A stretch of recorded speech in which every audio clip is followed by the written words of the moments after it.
আসসালামু আলাইকুম রহমতুল্লাহ।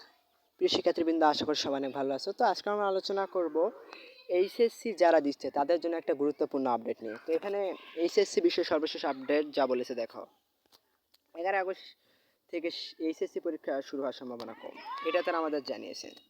তো দেখো এখানে আরও কি কি বলেছে। অনেক থানা ও স্থাপনার প্রশ্নপত্র রাখা হয়েছিল। প্রধানমন্ত্রী শেখ হাসিনা পদত্যাগ ও দেশ ছাড়ার পর বিভিন্ন এলাকা মানে যেগুলো থানা ছিল সেগুলা ভাঙচুর করা হয়েছে। সে কারণে প্রশ্নপত্র ব্যবহার অনুপযোগী হয়ে যেতে পারে, অর্থাৎ এই জন্য ওইটা ব্যবহার অনুপযোগী হয়ে গেছে, তাই তোমাদের ওগুলা আর দিবে না, প্রশ্নপত্র আবার নতুন করে তৈরি করবে। তো 11 আগস্ট থেকে নতুন কর্মসূচিতে এইচএসসি সামান্য পরীক্ষা শুরু হওয়ার সম্ভাবনা কম। আজ মঙ্গলবার উচ্চ মাধ্যমিক বোর্ডের একাধিক উপপদস্থ কর্মকর্তা দ্য ডেইলি স্টারকে এই তথ্য জানান।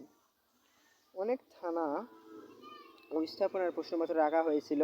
প্রধানমন্ত্রী শেখ হাসিনা পদত্যাগ ও দেশ ছাড়ার পর বিভিন্ন এলাকায় থানা হামলা হওয়ার কারণে সেসব প্রশ্নপত্র ব্যবহার অনুপযোগী হয়ে যেতে পারে বলে ধারণা তাদের।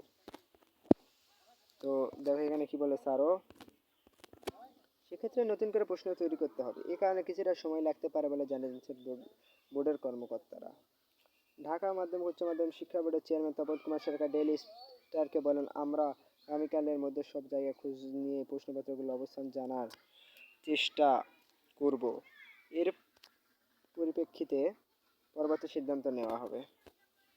তো দেখো আরো কি বলেছে এখানে, এদিকে স্থগিত থাকা এইচএসসি পরীক্ষা শুরু হওয়া করতে কমপক্ষে আরও 1 মাস লাগতে পারে বলে সরকারের উচ্চ পর্যায়ে বার্তা দিয়েছে মন্ত্রণালয়। অর্থাৎ এখনো তোমাদের 1 মাস লাগতে পারে, 1 মাস লাগবে প্রায় খুলতে।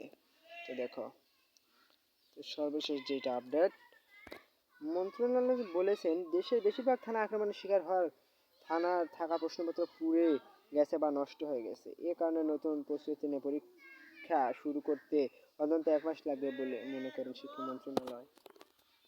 তো আশা করি তোমরা বুঝতে পারছো। যদি ভিডিওটা ভালো লাগে তাহলে লাইক কমেন্ট সাবস্ক্রাইব এবং পাশে থাকা বেল আইকনটি বাজিয়ে দিও। আল্লাহ হাফেজ, এবং মহান আল্লাহ তাআলার নাম আমরা যার আগে একবার নিব আল্লাহ। তো সবাই অনেক ভালো থাকা। যদি ভিডিওটা ভালো লাগে আবার লাইক কমেন্ট সাবস্ক্রাইব।